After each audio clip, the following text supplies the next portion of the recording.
What up, everybody? I'm your host, JP, and this is my co-host, Josh. Hey, everyone. And welcome back to another episode of the FilmBros podcast.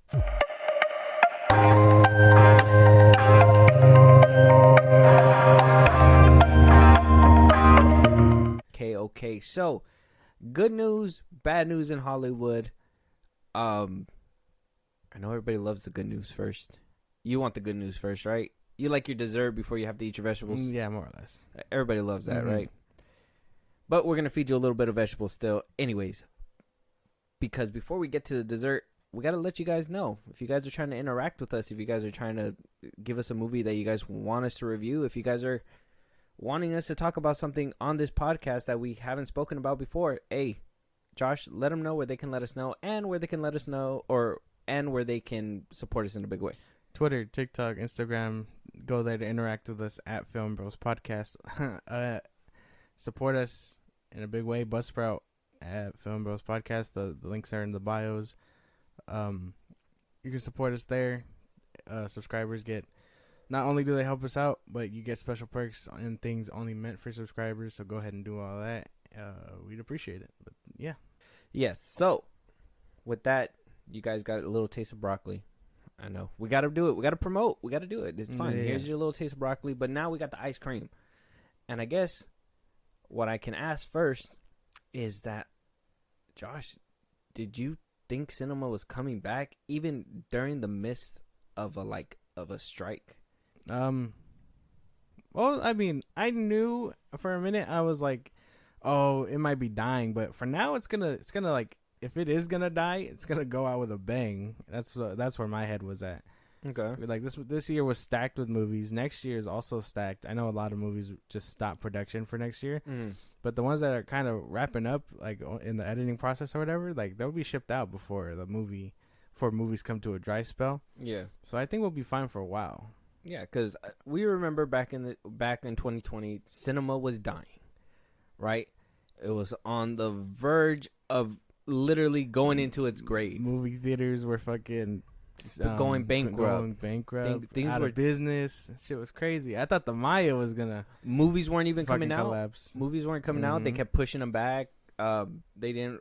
Tenet was supposed to be this big blockbuster tentpole to bring everybody back. It didn't wind up working, even though I heard it's still a good movie. I haven't watched it because it came out during COVID. It kind of just slips under the radar. Kind of sucks they did that movie like that. But we didn't see our first 1 billion until 2022 when No Way Home was released. And that was 2021. And then we wound up moving to 2022, and then we got another $1 billion movie with Avatar Way of Water. And Top Gun Maverick, right? Top Gun. Yeah, and the silent sleeper one that nobody likes to talk about, Jurassic World, Dominion. That one wound up making $1 billion, but it wasn't a great movie, so a lot of people like to forget that they paid for that one. So this year in 2023, we are in a strike with the unions in Hollywood, but we've had two, count them, a second entry now in 2023 that hit the $1 billion mark. The first one was Super Mario Bros. Wound up making $1 billion worldwide.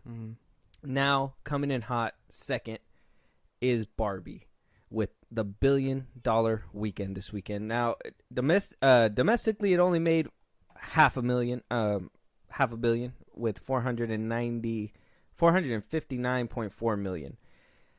But globally, it already hit $1 billion. By this weekend, counting ticket sales, when we get the right number, we'll probably be able to adjust the numbers on our next episode. But right now, as we speak, ticket sales says it's past $1 billion. It's doing wonders. Who would have thought Barbie would have beat out Oppenheimer? But Barbie is the reigning champ of the Barbenheimer era. Yeah. I mean, I figured, as much as Christopher Nolan is this great director and stuff, people are rarely gonna be interested in a historical piece, I guess. Like, you'd have to really be invested. You have to know who Christopher Nolan is. You have to know who Cillian Murphy is, RDJ. Like, as stacked as that cast is, it doesn't help the mind that some people will still be like, oh, this sounds boring. The guy who made the nuke, who cares? Like, that could be people's mindsets. While people will see Barbie and be like, oh, this looks good. I I can take my girlfriend to this. I could take whatever Yeah. to what is, so on and so forth.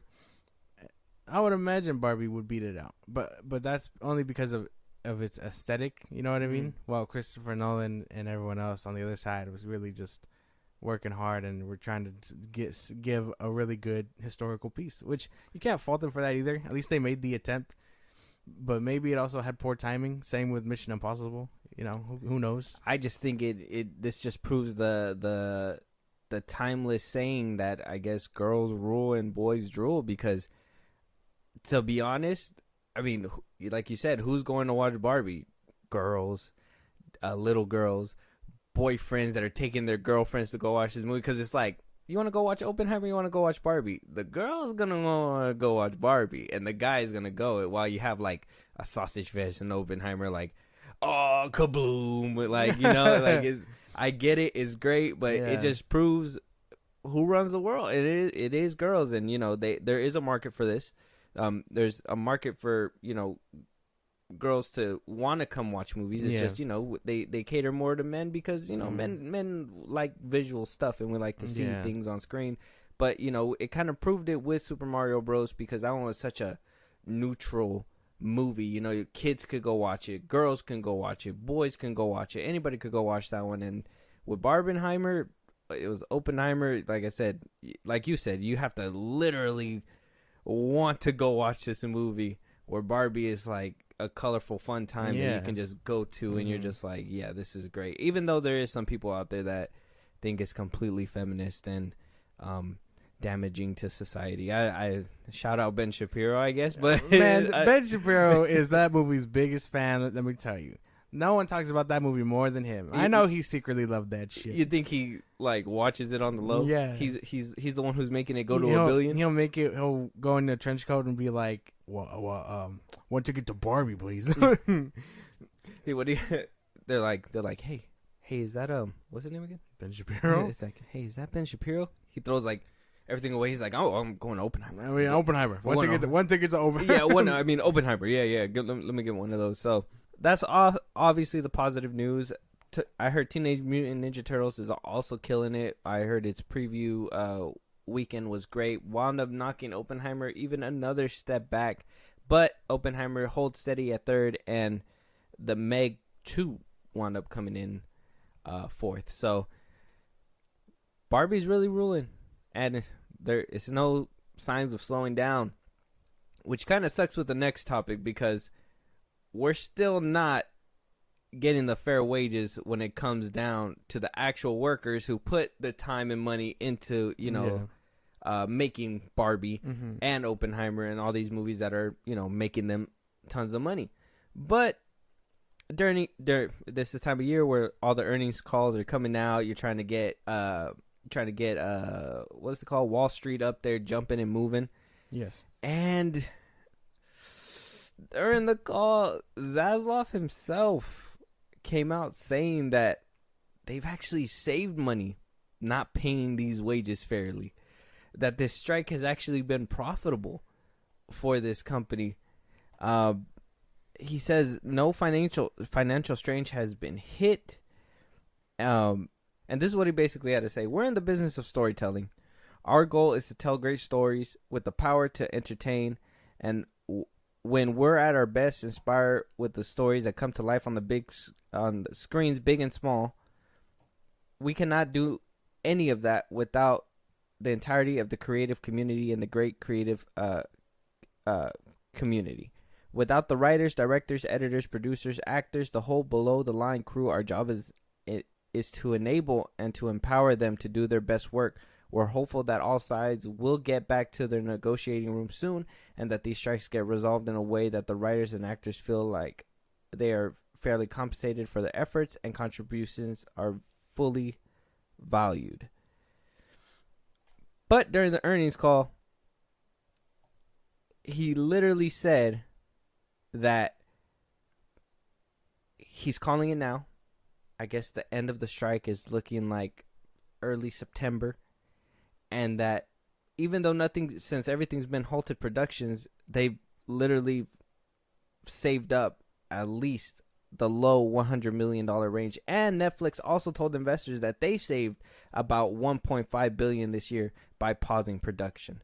I mean, you're saving money now, but later on, you're not going to be making money. You know, you got to obviously spend money to make money. I mean, I tell you that on a regular basis. Like, it's a fact of life. If you're going to want a little bit of chunk of cheddar, you're going to have to pay a little bit of chunk of cheddar. Yeah, I could totally be like, oh, I'm not going to go buy that Mercedes today. I just saved $25, you know, like that doesn't make any sense. Like, no, if you're not paying for something, then you're obviously going to be saving money. That's like me going like, you know what? I'm not going to go out to eat. I just saved $100 this week. Okay. Congratulations. You're saving money. That's what you're basically doing. You're just saving money. Yeah. And it's not even like this is like a necessity business type of thing. And of course he's going to deem it profitable. WB has been kind of failing in every other direction to save money or whatever. So of course they're going to be like, oh wow, not paying our people really just saves money. And like, that's not going to work once the strike ends and you have to go back to paying your people. Yeah. That's assuming that they do it, right? That's assuming that I don't know if early September is going to be the right call. I don't know. Well, apparently, and we did talk about it in a different episode where Fran Head came out saying that they're in it for the long haul. They're thinking that they're going to go by 6 months or so, right? Well, we've only been to 3 months, and we told you guys last week that they were going to sit down on Friday to try to negotiate a ceasefire to see if they can come down and get to the nitty-gritty. Mm-hmm. The gwitty? The gwitty. Oh, he's totally doing the gwitty. gwitty. The gwitty on the strike right now? No. Yeah. And they said, we can't do this. You guys are unwilling. The studios, the AMPTP said, we can't do this. You guys are unwilling to negotiate. And so that led to basically shots fired. So the AMPTP, the studios, have been literally leaking the conversations out.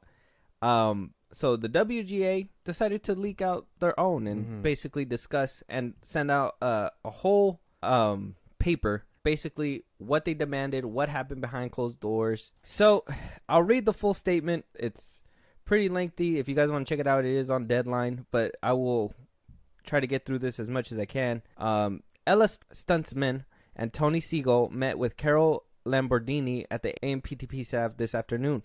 For what Carol stated was a confidential sidebar to discuss resuming negotiations for a new MBA. Topics included, at the AMPTP's insistence, press blackouts. Also discussed was a potential negotiation protocol and preview of the issues each side intends to bring to the table upon resumption. So the first thing the AMPTP came out and said was like, media blackout, we're not talking about this out in public. Make sure that you guys come in ready to negotiate, and we're going to try to find a middle ground. And they go on to say, as of now, there is no agreement on these items because the AMPTP said they needed to consult with their member studios before moving forward. Our intentions after the confidential meeting was to send a simple email to you all letting you know we would get back to you as when there was more specific information about resuming negotiations. However, before the negotiating committee even had a chance to meet, our communications department began hearing from the trades asking for comments on studio leaked rumors of the contents of the confidential meeting. This is after the AMPTP spent much of the meeting emphasizing the need for a press blackout. So apparently the media was, apparently the AMPTP was still running their mouth after they told everybody else, hey, we got to keep this on the hush. This is confidential. They continue to say, since the studios are leaking to the press, we need to let you know what was said in the meeting. First, Carol informed us that the DGA deal would be the deal on any pattern issues. DGA is the Directors Guild Association. Yeah. I'm assuming they're trying to make a deal that would include the directors as well. She also stated that they were willing to increase their offer on a few writer-specific TV minimums and willing to talk about AI, but they were not willing to engage on the preservation of the writer's room or success-based residuals. She did not indicate willingness to address screenwriter issues, Apex A issues, and many of the other proposals that remain on our list. On behalf of the Guild, Ellen reiterated the expectation that all the fundamental issues over which writers have been striking these past 3 months would be addressed in this new contract and that no segment of the membership would be left behind. Ellen made it clear that in addition to a comprehensive response from the AMPTP on our proposals in all work areas, we will need to address issues arising from the strike, including a healthcare benefit extension and additional planned funding, reinstatement of the striking writers, and abjuration of the disputes arising during the strike. We will also seek the right of individual WGA members to honor other union picket lines as they have honored ours during this strike. So they basically want everybody to have their job back, want them to have health care, right? Have some kind of benefits, and to honor the picket lines. It doesn't matter what union you're picketing for. If the WGA says, say they can meet something with the SAG, right? The SAG union. Yeah. If they say, hey, that's fine, you guys helped us out, you guys gave us our money, but the WGA is still fighting, we're going to go ahead and we're going to stay in solidarity with them until they get paid. And they cannot be hurt. So they're basically trying to get the actors back into the room so they can start, and they're just trying to keep the writers out so they can use AI. That's what it sounds like to me from what I'm reading. Carol's response, something she repeated 3 times during the meeting, echoes that what we have written in the AMPTP press statement yesterday, people just want to get back to work. We agree with that caveat, that those conditions that have made writers' jobs increasingly untenable must first be addressed. Your committee remains willing to engage with the companies and resume negotiations in good faith to make a fair deal with all the writers, even with this early confirmation that the AMPTP playbook continues. But rest assured, this committee does not intend to leave behind anyone and make merely an incrementable deal to conclude this strike. What it sounds like to me, from behind closed doors, they were willing to come in and talk, but they were only willing to come in and talk for the actors. It sounds like to me from this statement that they were just wanting to come in, get the actors back to work so they can continue working on their productions, but then leave the writers out of it. Which fucking sucks. Which blows. Because it sounds like they would rather make scripts with AI and cut out the human aspect and just do everything else with the actors. I mean, even now the actors are still fighting for the whole AI thing with the face scanning. Yeah. I think they said that WandaVision's cast wound up getting face scanned. But, they want to use that for more and more projects. But it's like, it should only be used for that project. Yeah. I don't know. You heard all this. I interpreted it as well as I can for you guys. Dumbed it down. I know it's a lot of words. I need to dumb down for myself sometimes.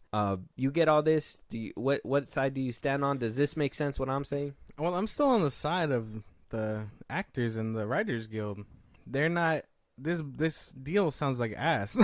like now I know why there's no consensus. And like this, we would only know this if they knew how to keep their mouth shut. But obviously they don't. They want, I don't know what they want. Maybe they want the press to leak it so they could be like, oh, spin it, make them look greedy or whatever. But is it really greedy if all you're asking for is healthcare, stable jobs, and not to use people's likeness in other projects that they're not in and not getting compensated for? Like that just sounds like normal shit. Yeah.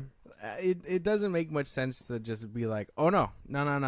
Actors, we want to work with y'all. The writers, we're not going to support them at all. And like, that's crazy talk because you need both of them. Don't try to replace people with AI. It's not going to work. No, it's not. I mean, it could work and it could be a money saving tactic. Don't get me wrong, but you're screwing over a lot of people. You'd still need people to analyze. You've been screwing over. You'd still need people to analyze the script. Yeah, but you could hire one writer to go over it, do a little bit of rewrites here and there if necessary, add that human touch to it if it didn't have it already, and move on. The thing is to eliminate 4 writers, 5 writers. The point is to consolidate that to one writer, basically. And I think that's what those managerial jobs where they're paying $90,000 a year or whatever, because I'm pretty sure they're gonna have them print scripts. They gotta read the scripts, make sure that they're good, move on, and then it would be better and cheaper to pay one person than to go ahead and pay 4 people and have to pay them residuals, yada yada, blah blah. Yeah, no, it just sounds like they're being greedy again. And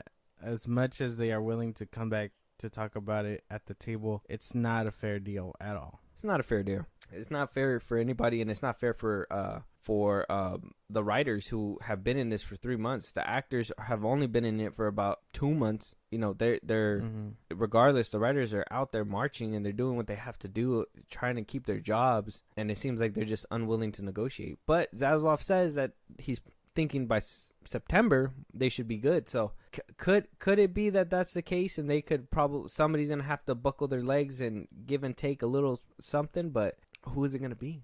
Who's it gonna be? I still think it's gonna be the fucking studios. They were the ones that ordered the thing for Friday anyway. I imagine it's gonna be the studios way before it's the actors and stuff. Well, apparently no leeway is being made. They feel like it's being done on purpose and that the strike can go on indefinitely, as in never-ending strike, as in people are gonna have to just find different jobs. Eventually, the picket line will dissipate, and they'll be working somewhere else. That would be kind of sucky. You're just gonna see like I don't know, Leonardo DiCaprio working McDonald's or something. Yeah, that'd be funny. Yeah. So one more time, I'm gonna reiterate: pay your people. I don't sound like that. Pay your fucking people. Pay your fucking people. Pay your fucking people, and go out there and pick it. All actors should go out and pick it. One actor that I'm happy to talk about right now, not happy in a good mood, but happy to go ahead and drag all the way across Bakersfield. Zachary Levi. Is Zachary Levi. I knew it. I fucking knew it. Coming out, talking shit, saying that the strike is some bullshit. Got the clip right here. You've seen this clip? I have not seen the clip, but I have seen him go.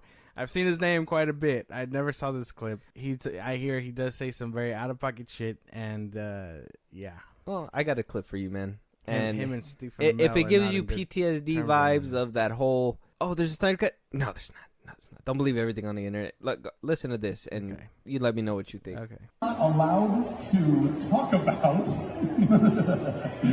This is so dumb. I'm not allowed to talk about any of my previous work. I'm not allowed to talk about movies that I may be a superhero in. I'm not allowed to talk about TV shows that I may have been a nerd who worked at a Best Buy kind of amalgam.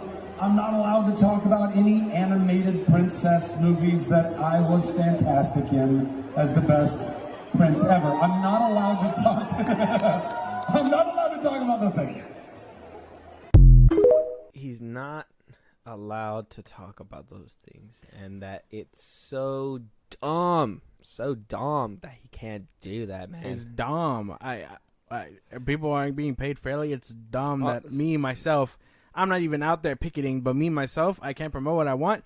Oh, boo-hoo. Stupid fuck. What are you gonna fucking promote, man? What are you in? What are you gonna Spy promote? Kids? Yeah. Shazam 2? Yeah. That garbage ass of a movie that I can wipe my ass with? It ain't gonna work. It ain't gonna work. Like Alvin and the Chipmunks? My guy. Come on now. He was in that movie? Fuck. He was in the second one. You don't remember? What was that TV show that he was in? He was in a TV show? Yeah, he was in the TV show that what was it called? Needles or something? I don't know. I don't know. He was in that. That was like the one he started off with or something, where he like got his big name. Oh yeah, Needles. I remember in Alvin and the Chipmunks. Yeah, I remember now. Yeah, man, he's a fucking moron. Yeah, he's a fucking idiot. Dumb as fuck. I don't understand. Like, and this is what I mean. Why aren't these people out there picketing? You know what? I never even thought like, why isn't Zachary Levi out there picketing? But you know what? You want to know why he's not out there picketing? Because he's out here promoting shit, trying to do things still. You know? I think that he needs to shut the fuck up once in a while. But he did come out to clarify these comments, saying that they are out of context, that they are not what he meant. So he did come to The Hollywood Reporter to basically swerve the backlash, and he comes out and saying, it's come to my attention that an offhand remark I made in the jest last weekend is being taken out of context. So let me be very clear. I fully support my union, the WGA, and the strike. I remain an outspoken critic of the exploitative system that us artists are subject to work in. Since I started my journey in the business 25 years ago, this strike is necessary to protect ourselves, our writers, and all those things working in production who make the industry move. But we also cannot forget our fans during this strike. Fans that spend their money and energy traveling far distances to talk to us about our work that means so much to them. We should be able to engage. Our business exists and succeeds because of the fans, and I think it's imperative we appreciate them for their support of our careers. Interesting. I don't know, man. I don't know. This is why I can't take this shit seriously, because they want to be like, oh, in the moment I was saying this and that, but it was cut up this way, and I'm like, well, then if you know that, A, you probably don't talk about it ever. Don't don't start the way you started it, saying, "Oh, I can't talk about me as a superhero if I'm not even in it. This isn't that." And then you can't come out and be like, "Oh, it was taken out of context." I'm like, it doesn't. I don't think it matters what the context is. It kind of sounded like you were talking mad shit about the strike. Same with Stephen Amell. Like it's not so much that like it's so much that you felt confident in saying all that because you thought there were no cameras. Yeah. And then once the cameras were on and you've seen the clip go viral, that's when you were like, "Oh shit, no, I didn't mean it that way." Yada yada yada. Bro, we know what you meant, and you trying to save face isn't gonna help you much any further. Like that's the bottom line. You can't course correct what you said in the moment, in the heat of the moment, whatever the fuck. Yeah, because in the heat of the moment, you basically mean raw. what you say. That's raw what you said. Yeah. Look, man, we promoted the movies for you by saying exactly what movies that you're in. I'll tell you right now, none of them are bangers, bro. You said an animated movie where you voiced a prince and the most handsomest prince. I couldn't even tell you what movie that is. What movie is he in that he was a prince? Oh, he was a prince? That's what he was just talking about right now. Damn, I don't know. Yeah, no. See, the thing is that nobody cares, Zachary Levi. Nobody cares. So why do you say dumb shit? Why do you say these dumb things all the time? Like, oh, no, don't go watch John Wick 4. Let's watch whatever. What are you doing on your phone? I'm looking at the movies that he was in or stuff he was in. There was the Shazam movies. There was Chuck, Alvin and the Chipmunks. It says here he was in Thor, American Underdog. He was in Tangled. He played the guy. Oh, that's probably the prince he was talking about. Oh, he was a prince? I thought he was more like a scoundrel. Oh, whatever he was. Yeah, he was in Frozen. He was in Frozen? It says he was in Frozen too. Oh, I don't know. Either way, he hasn't had a very long career, and I don't know, man. I don't know. This isn't a good look for you, Zachary Levi. Sam already isn't a good look. You just kind of dunking dirty water at this point. It's crazy. Pretty much. But he's trying. And I know what you guys are gonna say. Oh, well, even what's her name? Jamie Lee Curtis came out and set out tweets that she didn't care about it or whatever. That's not what she meant, and she clarified that instantaneously. She didn't wait till the next day over. And on top of that, when the strike first happened, she did tweet out her support for the strike, and she was willing to do whatever she needed to do. Mm-hmm. That's the only reason why we didn't put it as a topic. But if you guys have any evidence that you want to refute that with, let us know. We're willing to look at it, and we'll change our opinions. But as of right now, Zachary Levi, Stephen Amell, go fuck yourselves. You guys are if you know where you wouldn't get in trouble and saying shit that you're not supposed to be saying? At the picket line. At the union's picket line where you're supposed to be staying in solidarity. Mm-hmm. You wouldn't be able to go and promote. If you're not even able to promote anything, why even go? First of all, if it really bothers you that bad that you can't do that. And you could go out there with your IG Live and for your fans, promote the picket line. Hey, guys, we're out here. We're striking. This is day 30. I'm out here again. We're getting food. Here's the link. Water. Send money if you can. If not, it's cool. Like something like that. Support us. Yeah. Don't say, "Oh, it's dumb. We can't promote this." It's dumb. We can't do this. I can't promote my shit Shazam movie. Like, dog, we don't give two fucks about that. Shit. Nobody wants to see it. It's fine. Basically, I guess. But let's move away from the whole strike problem. Let's go back to a couple of business deals that are happening right now. Lionsgate closing a deal to acquire Entertainment One for $500 million after Hasbro wound up buying Entertainment One back in 2019 for $3.8 billion. Goddamn. So they wound up putting a price tag on it and dropping it way low, way low. I don't understand why. What if they haven't used it? Well, they have, because they made Dungeons and Dragons recently. Yellow Jackets came out of the Entertainment One. Naked and Afraid still is coming out of there. Naked and Afraid. The Rookie. I even brought up their page. They've done all this. Dungeons and Dragons. The Fablemans. They made The Fablemans. That's that Steven Spielberg documentary biopic. Kia. The Rookie. Peppa Pig. Peppa. The Spencer Sisters, The Recruit, The Woman King, Moonshine, etc. The list goes on. Power Rangers, PJ Masks, Power Rangers, Transformers, obviously. Because they have a TV division as well that Entertainment One has a TV division, and they also have a movie division. So they That's have crazy. Different Why don't outlets. they get together and make a good Power Rangers movie, bro? Well, because Paramount owns the rights to movie Transformers. No, I meant Power Rangers. Power Rangers? Because they only have the TV rights. They don't have the movie rights. Hasbro is doing business with Paramount with the movie rights. And that's basically what highlighted as well, that they will be basically allowing them to keep certain television shows, but major IPs, popular IPs like Peppa Pig, Transformers, Dungeons and Dragons, The Magic, The Gathering, My Little Pony, Power Rangers, Play-Doh, Monopoly, Clue, are not part of the deal. They are not giving those away, which is good to know. Obviously, we already heard that we're going to be getting a few movies out of Paramount spin-offs. I mean, Mattel's already doing their own spin-offs as well. Transformers, things like that. So we're going to be getting Transformers versus G.I. Joe. We're going to be getting that pretty soon. Mm-hmm. Yeah, man. Another big deal going through, and Lionsgate is the one who's keeping it. That's an interesting buy, 100%. Yeah, but I without the famous IPs, I don't think it matters too much. And I think that's why they sold it for so low. Because they took a lot of their... Power Rangers, that's a no-brainer. That show's been around since, like, before you were born type shit. Mm-hmm. Like, Transformers, same thing. Like, Peppa Pig's relatively new, but it's, like, great with kids. So, that of course, they keep that. And, like, all these other ones, G.I. Joe, obviously, they're trying to ramp that up again. Like I imagine taking all those out the equation really made the number drop heavy. Because Power Rangers is a big-ass IP. I'm still hoping for another live-action movie from that franchise. Yeah. I mean, but they did wind up owning all the rights to whatever came before. So that probably what kind of sweetened the deal for them to kind of buy. Which it has about, I think it says right here, 6,500 titles. So... Is there any names to them right now, or of what they kept? Well, like I said, they kept everything that basically came before. So everything on this list, they're able to keep. They're able to keep TV property. So if they're making a Transformer show like this Transformer show, they'll be able to keep that, but they're not allowed to make any major motion pictures with this show. Power Rangers as well. They can keep the TV if it's already airing. PJ Masks, all them.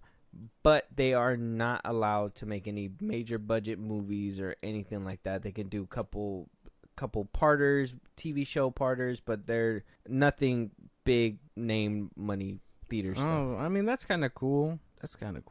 I mean, I don't know how big that Transformers All-Spark or whatever the fuck that show's called is doing. I don't know how good it is. I know the last one I watched was Prime. Mm-hmm. So, I mean, it could be good. And if they are keeping the old stuff, that means, like, they still have, like, all the old Power Ranger shows under their belt right now. Yeah. And they could totally revive them if they wanted to. Mm-hmm. Kind of like what Netflix bring back Jungle Fury. which all this stuff kind of gets lost in translation because, Thunder, Netflix is already doing that. It's a big still deal. Want to watch that anniversary. I haven't gotten to see it. That's because you're not a real Power Rangers fan. Won't be the same without Tommy, though. That's why. It's because you're not a real Power Rangers fan. That's not true. You're a Tommy fan. Tommy's cool, all right? He was every color under the sun, all right? He's a dope fucking guy. Leave him alone. He was every color? Yeah. Doesn't that just make him a whore? No. He was just hopping colors? He was red. Well, first he was green, then he was red, he was white, he was black, and then he went back to green. That was like later seasons when he picked it up. So of course you're gonna be a Tommy fan, man. That boy has been through it. Of course. So the CEO wound up putting this statement out just to kind of enclose what's gonna happen. This deal has not officially went through. They are hoping to get it done by December. But he says this: the sale fully aligns with our strategy, and we are pleased to bring the process to a successful close. Lionsgate management team is experienced in entertainment and adept in driving value, and we're glad to have found such a good home for our E1 film and TV business. We're looking forward to partnering with them, especially on a movie adaptation of Monopoly. Entertainment remains a priority for Hasbro. Hasbro will continue to develop and produce entertainment based on the rich vault of Hasbro-owned brands. We'll also bring alive new original ideas designed to fuel all the areas of Hasbro's blueprint, including toys, publishing, gaming, licensed consumer products, and location-based entertainment as part of the sale. We expect to move to an asset-light model for future live-action entertainment, relying on licensing and partnerships with select co-productions. So Hasbro basically wanted to detach from all entertainment aspects. Yeah. They wanted to buy. That's why they wound up buying the property back in 2019, because they wanted to buy it and keep certain properties, certain powerful properties, obviously Power Rangers, all them. Yeah. Put it all under the Hasbro name, and then basically detach themselves from the rest of that and put it on the market, and that's why they wound up selling it for so cheap. They basically stripped it of all its popular IPs and handed it back with just a TV. They did say in there that they are going to be partnering with Entertainment One for a Monopoly movie, which kind of seems like they were just like, sure, we'll do business with you. Make a Monopoly movie. And it was... Can I have Power Rangers? Nah, you can have Monopoly, my guy. Yeah. Transformers? Nah. Monopoly. Can we get Clue at least? No. Monopoly. A Clue movie would be cool, but that shit could also be very boring and generic. They would have to make it like how they did what's the movie that just recently came out? The Rian Johnson one. Glass Onion. It would have to be. That's why it'd be something like that, but it's like you have someone already doing it better than the game at this point. But I mean, that's cool. If it means later down the line they are going to be experimenting with movies, great. I mean, I will probably get my Power Rangers movie pretty soon. Probably. As far as like Lionsgate owning it, I know they've kind of been, or I haven't seen any movie by Lionsgate in a minute other than Saw, because I know that's like their biggest IP. No, we seen one recently. Really? Yeah, man. Lionsgate. But keep going. I don't know if that's the case, then I could just be not paying attention to opening credits. But I know they used to be big with like comedies and stuff too. But as of recently, I feel like they've kind of just died out, and now they're trying to reuse Saw to do it. But I mean, if this gets their name back up there, that's cool. I don't think I've seen a movie by Lionsgate in a minute. But Lionsgate, oh yeah, it's been a while, to be honest. Looking here, 2017. Shotgun Wedding. They just recently did that one with Jennifer Lopez. Didn't see it. No. Shattered. No. With Frank Grillo. No, not that one. No. It looks like it has the dude from that played Cal Kestis. No. The Spy Who Dumped Me. I watched that one. I didn't see that one. You never seen that one either? No. The Hunger Games movies. What's that? That's old. Those are old. That's old. I'm trying to look for a new one, man. Chill out, bro. Don't yell at me. I'm telling you, I don't think there is one. Paradise Highway with Frank Grillo and Morgan Freeman. No. Damn, they just like working with Frank Grillo. Yeah, no, that's it. The most recent one they put out was 2022, and that was that Shotgun Wedding one. Yeah, so they haven't really been putting out a lot more. I know that their bread and butter was Saw for a minute. Yeah. So that's why. I think they're trying to launch off that again. No shade to them, but that's like their biggest IP. So I think working with not just Hasbro and E1, it'll start ramping up their production company again. Yeah, because they could Lionsgate can go to Hasbro and be like, hey, we got a good pitch for a potential Power Rangers movie, right? Yeah. I mean, they already took a stab at Power Rangers, and Hasbro was kind of like, they're the ones who wound up doing Power Rangers 2017, right? Lionsgate did that? Yeah, Lionsgate did that one. That's crazy. With Entertainment One. That's crazy. Yeah, so they second time's a charm. Yeah, so they already have a pre-existing like rapport with each other, so they can most definitely bank on something good. But I'm pretty sure they're hoping to, obviously Transformers is very profitable at Paramount right now, but eventually, if it's not, they can easily pull back the IP and be like, well, Warner Brothers, what do you have for us? And, Warner Brothers can do that. So they could be their own standalone and don't really have to bend over for one studio, which is good that they're going to be a little bit more independent and pick what they want to put out. And now that Nintendo kind of showed and paved the way and was like, hey, we can do this, you know? Very good. It's always nice to hear the business side, because you never know, kind of like what you said, like you if you miss the beginning and all those credits, like nobody pays attention to those really. It's just kind of like, let me see the movie already. But if you pay attention to who's making your movies too, that could really make or break the movie as well. Yeah. If I'm hearing that they're making, Warner Brothers is making a Hellboy movie, right? But Lionsgate's been making Hellboy movies and they haven't really been coming out that good. And Warner Brothers can probably take a stab and do a better job. It could be worth a shot, And it's good to be able to know what kind of products certain companies put out. Like Disney, that you're going to get a certain tone, a certain color grading, whatever. Warner Brothers, you're gonna get a little bit more realism, a little bit less fucks given. They're gonna start blasting people, shooting people, doing all this shit, and it's insane. So make sure you guys are keeping up with our episodes here, because we discuss all these business deals as they go down. And if you guys think that we're wrong on a couple of them, call us out, and we you know, but we're never wrong. Yeah, so we're be ready for the smoke in the comments. There you go. Twitter handles all at the Film Bros Podcast. Josh, no, I got good news for you. I got potential good news for you. No, fuck. Potential. And you might be on the right side of history with this one. Word?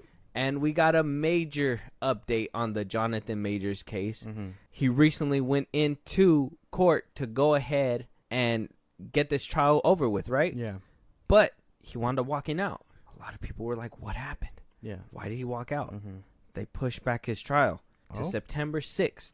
That is a month away. Hold on.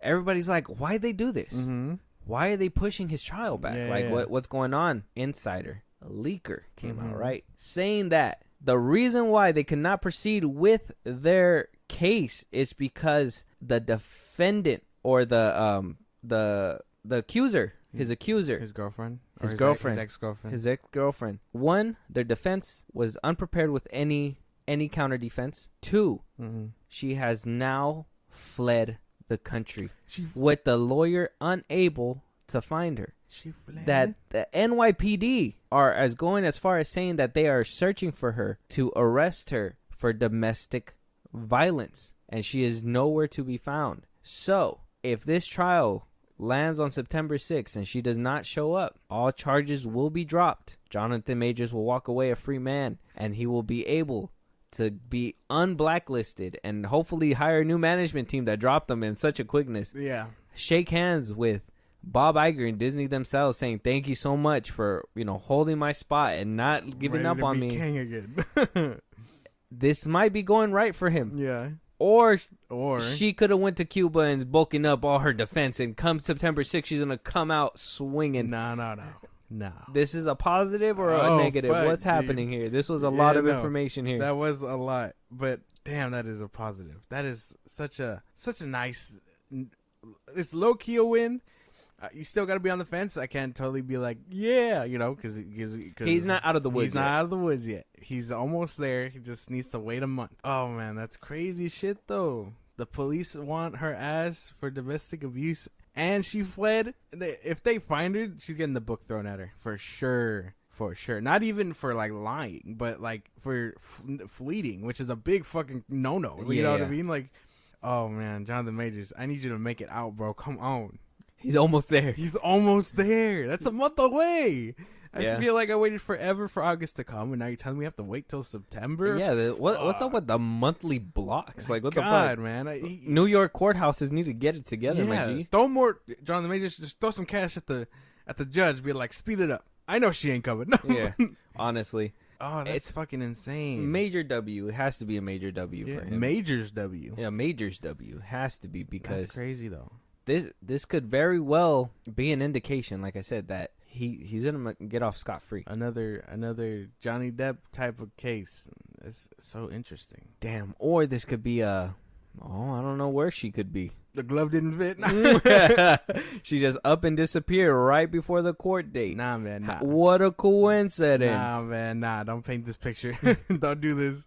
I just like to play devil's advocate. There's different routes that this could go, It turns out he's a fucking murderer. He's like, couldn't let her do it. All you had to do was keep your mouth shut. Yeah. No. I like I said, I hope everything goes good. This seems like a major dub. Crazy development. We went from him being back against the ropes to him standing there with no opponent across the way. Like, what happened that all this pressure was basically applied to him that it just dissipated?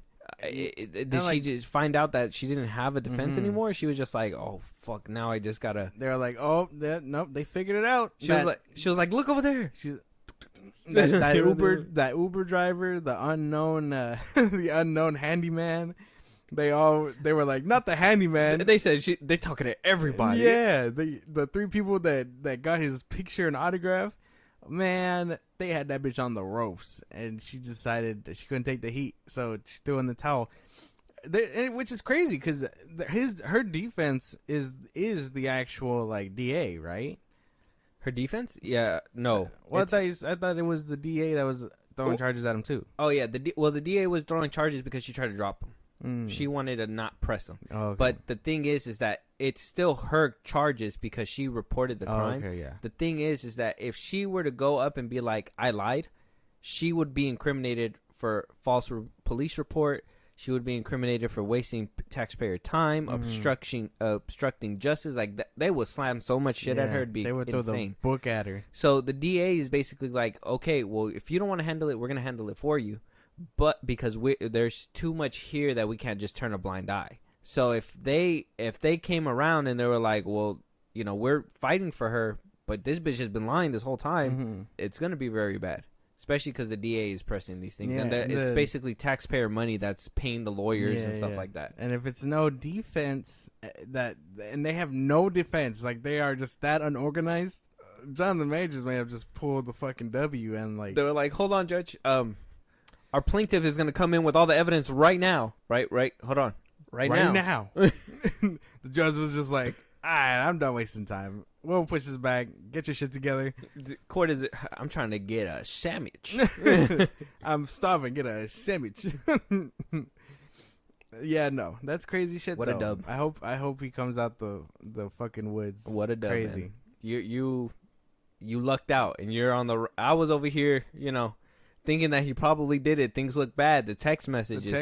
Did look bad. And you were over here like, no, I'm hoping that he's gonna get out of the woods. You are on the right side. You might be on the right side of history. Yeah. Like I said, he could totally be a murderer. Yeah, he could. come September 6th. It could, it could topple. Anything could happen. But as of right now, major W. Disney's probably looking at this like, oh yeah, we're putting out Loki in its entirety. We don't even have to cut his scenes anymore. Yeah. The editors are just like, hey, what'd you do with all those scrapped things of Kang? They're like, oh, I kept them in the file just in case. He's like, good.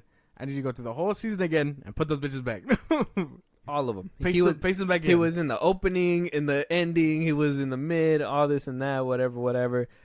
It's a dub. It is a dub. And if I wound up eating my words and I'm wrong and he's an innocent man, that's fine. I rather prepare for the worst, hope for the best, right? Yeah. And it looks like he's making it out alive on this one. And September 6th needs to hurry the fuck up. I need to know. Oh, man, I really thought he was a real life villain, but he's just misunderstood. He's a misunderstood man. Just a big teddy bear. But somebody who was misunderstood was the director, apparently, when he came out talking about the new Final Destination movie that will be arriving to our big screens. Final Destination 6. Jeffrey Reddick, the new director, is saying that there will be a new formula and a new design for this movie. Talking to Collider, he wound up saying, when I say steer away, because a lot of people took that out of context. They were saying that he was steering away from the whole death, killing people and all that. So he does clarify saying, when I say steer away, it's not gonna... I love all the films, and I think you can get away from the cheating death and death coming after you part of it, because that's what makes it a Final Destination film.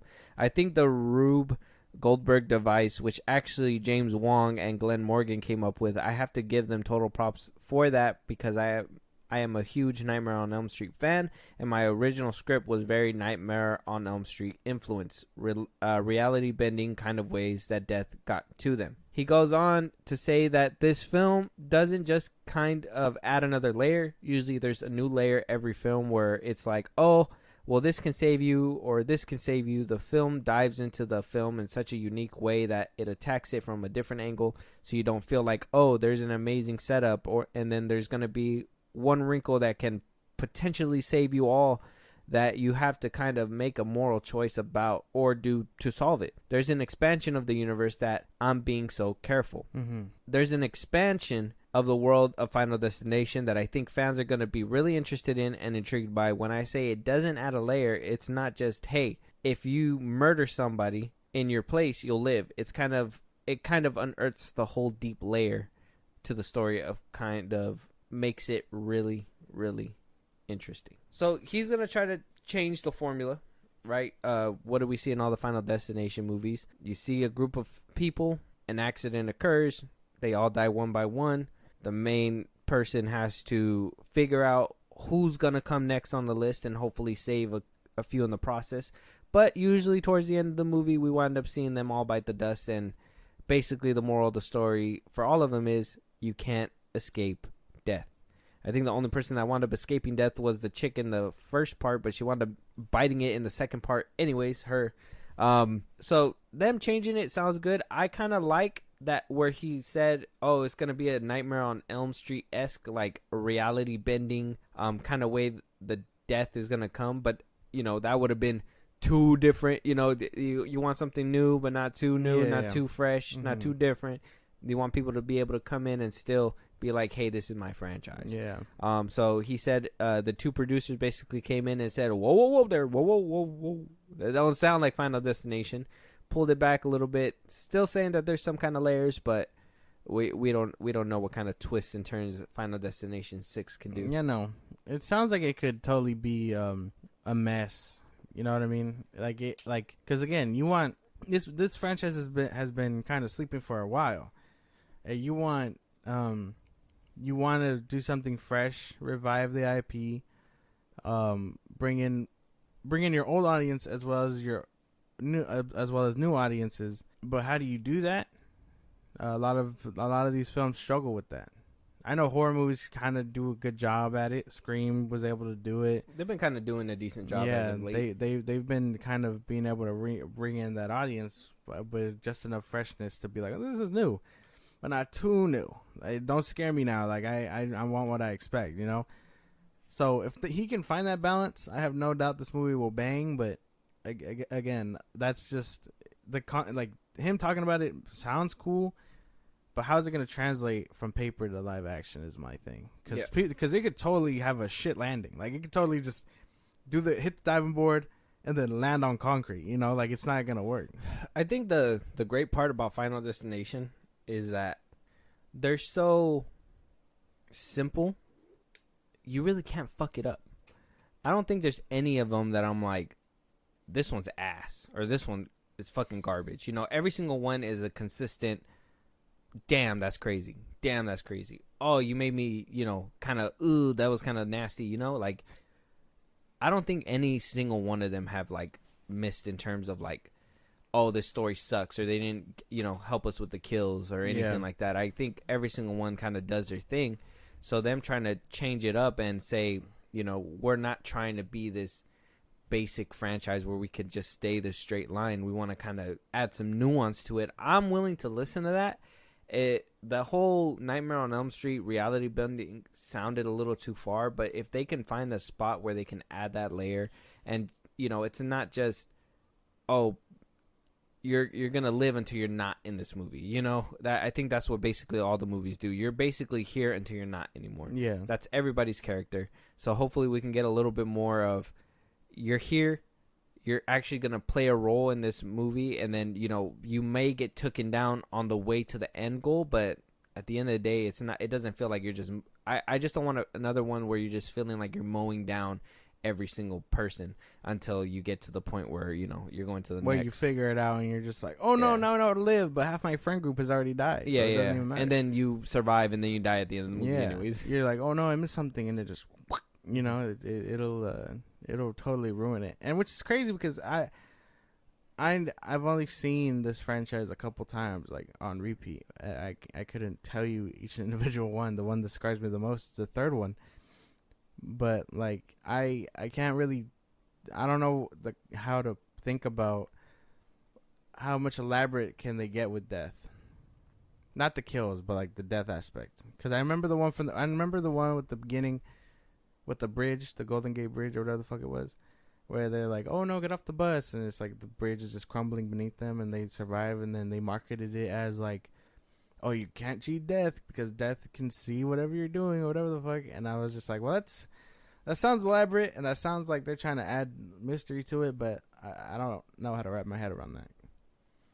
That one, well, they just try to market it like, you know, like death is becoming stronger or something, but it's the same in every single movie. Yeah. Not one movie ever changed the formula. I'd say that much. I think the one where they tried to was the last one with trying to attach it as a prequel. Yeah. But other than that, nobody really changed the formula in any way. Everybody was like, yeah, we're here to make a slasher, movie that, we're going to see a lot of blood and guts and gore, which I hope they don't skimp out in this one. Today's day and age, not a lot of people like to see it. And today's day and age, they like to use a lot of CGI blood instead of just regular blood. So I'm hoping for a little bit more practicality from these kind of movies. Kind of like what we got with Scream and all that. It's just, I don't know where they could take this either. But I do want a little bit more layer into these movies, a little bit more nuance. And it'd be nice if they can do something that makes you think a little bit more like, oh, death is about to get me. Or, you know, like a little bit more suspense, not just be like, oh, we're the camera's on this guy now, you're next. I already know you're going to die. It's just how you're going to die is going to be the crazy question. Part. And then they always tease you with the wind blowing and something's about to happen. And it's like, it doesn't happen. And then, boom, something else happens. Like, okay, well, you guys... Misdirection. Yeah, you faked us out multiple times. It's time to take this... and I think that's why they stopped for so long. I think they just didn't know where they can take the franchise next. And now that they found somebody who can do something different, I think that's why they're reviving this IP, too. They're going to let him cook. Hopefully, if he does cook. I mean, if he's cooking with a wet noodle, I don't know what to say. Yeah. It's not going to be good. But I'm hoping, at least with the words that he said, that it's going to be decent. Yeah, I'm hoping it sounds decent. Yeah, I just need to know. Are you a fan of all the movies? Yeah. I know you're not a blood and guts kind of person. That's why. Well, I'm not a big fan of them, I guess, just because of the concept. Like the movies and concept are cool, but it's all the blood and gore that really turns me off. I'm just like, fuck. It's one of those. It's like Saw. It's like one of those things where I'll watch them, but there's gonna be a lot of times where I look away because I'm like, fuck, like it's crazy shit. It just hits you with the oof. Yeah. The worst one I've told you before, but the gymnastics one, and I think the fifth part. Is that the fifth one? Fourth one? Something like that. The gymnastics one with the screw. That one's bad. The tanning one. The roller coaster one. The laser eye one. The window smashing the kid. Yep. From Major Stories High. The fucking damn, wasn't there one with acupuncture? Oh yeah, the acupuncture one. Yeah. That one was crazy. Yeah. The pool one. The pool one. Oh my god, out the asshole. That shit was tough. I still remember the fourth one where like the bus goes in and you just kind of like see the X-ray of everybody like dying and cracking, one getting ran over by a bus and everything like that. The one with the race car, the NASCAR race car.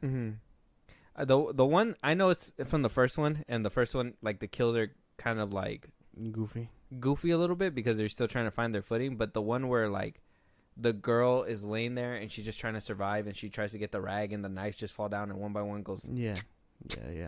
That one, I don't know what it is, but that one will forever stay with me only because it's like when I was a kid, I just seen that and I look at the ones that we used to have in the kitchen and I just be like, you bastards are not gonna get me. There's no way. But yeah, the new Final Destination in the works. I mean, if you guys are a fan of it sounds like he's gonna try to add a little bit more nuance to it. So if you guys are creative, if you guys are looking for something that plays with your brain a little bit, hopefully this one might be the one for us. Do you guys have a favorite Final Destination movie? Do you even like this franchise? Have you seen it before? Do you guys have a favorite kill? Kill scene? Yeah. Do you guys still not drive behind trucks with big old wooden logs? Yeah. Oh, I want to know. Yeah. If you guys have a favorite kill too, if there's one that I'm totally missing out on, let me know. I love all those movies, 100%. But last but not least, we are going to be talking about the new Fantastic Four cast listing. So we've been hearing that they've been having some trouble figuring out this cast for the Fantastic Four. But for some reason, there's a bunch of leaks coming out of who can potentially be playing the characters. There's been a lot of rumors. I'm assuming it's because of the strike. I'm sure they're still trying to figure out how they're going to be casting and stuff. They can't announce anything. They're probably going to be like, oh, we had this months prior. We've just been playing with you guys. Supposedly. So, first on our list, we're looking at, first, Reed Richards is Matt Smith. They apparently he's in the running to play Reed. Last time we heard it was Adam Driver. Yeah. I'm hearing that they still want to make him an offer after the strike, but as of right now, he's like, no, I don't want to. I'm not. He says he's not feeling the character, but you know, Yeah, it's Disney not wanting to pay him the money, Basically. and he's probably like, well, I played Kylo Ren for you guys before, you know, I think I deserve a little bit of cheddar. So, if Matt Smith winds up being the one, I just hope he doesn't dance like he did in Morbius. That's all we don't need to see that one dance he did. You remember? Yeah. In Morbius, where he's like getting dressed and shit. Yes, I remember. On par with the Bully Maguire scene. Mm-hmm. Yeah, not very good. Moving on though, Sue Storm. Her name is Vanessa Kirby. Vanessa Kirby. So she is being eyed, or potentially has already the role of Sue Storm. We were hearing that they were trying to build off of Sue Storm, that she was going to be the main person they cast, and everybody else needs to have chemistry with her. Mm-hmm. Margot Robbie was in the running. Sounds like cash was an issue with that one as well. Not too sure. Apparently, it's just money. They're big name stars. Barbie's a $1 billion flick. I mean, she just came off a couple flops, but hey, you know, who remembers that when you're on top of the world?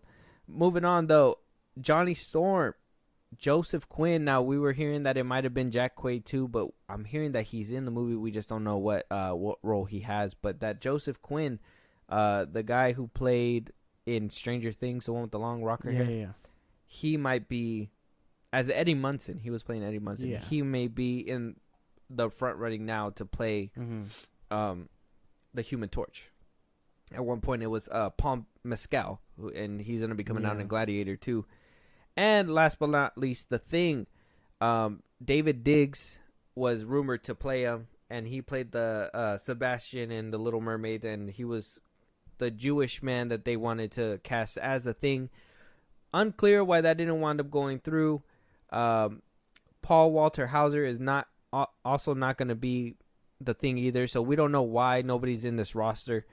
Ebon Moss Bacharach, he is rumored to play the Thing, and he's the dude from what's his name, from the cooking show you like. Oh, the bear. The bear. He's the cousin. Yeah, cousin. Not you know who I'm talking about. Yeah, I know what you're talking about. Apparently he was rumored to play the Thing, but apparently that might not be the case. That he may be playing either the Silver Surfer or Doctor Doom himself. And that obviously Antonio Banderas is still rumored to be playing Galactus in this film. I think it's a good cast. I'm hoping, because we don't know who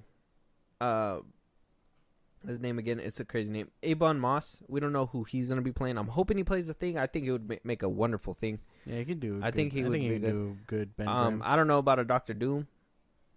Silver Surfer. I'm not sure about that one either. But it might be just a cover up. It might be the Thing. It might be something else. But this is the rumor, man. What do you think? I think it all works out. And yeah, I know there was a bunch of things that were like, oh, it's Joseph Quinn. He's the one for Johnny and things like that. But this casting sounds pretty solid so far. So I hope they stick with it. I hope it's not just rumors and they're only putting this out because it's the last thing. The only thing preventing them from signing is the strike. But most of this sounds pretty solid. I hope he does play the Thing though. That would be nice. Even so this lineup sounded better than Adam Driver, Margot Robbie, David Diggs, and Paul Mescal. That was the first roster. I think it does. It sounds a little better. I don't know about Joseph Quinn. I've only seen him as Eddie, which is it's a weird decision to make it him. Again, I if you were gonna go from any actor from the Stranger Things, I would have chose the dude that played Billy. I think he has the body and the attitude to play Johnny Storm. Mm-hmm. I think Matt Smith as Reed is a good nice pick. choice. It's a solid choice. I think that's a solid choice for sure. And he's kind of famous, and that'll bring in a lot of Doctor Who fans. So, and I like Vanessa Kirby, but I think Vanessa Kirby and him as Reed and Sue would be good. I still think either Paul Mescal should probably have been the Human Torch or Jack Quaid. I think he could probably do it as well, but Jack Quaid might be somebody else. You know who Jack Quaid is, right? Yeah. Eddie Munson, I'm not 100% sure. I haven't really seen him in Stranger Things or anything at all, so I don't know what his chops are. I'm not 100%.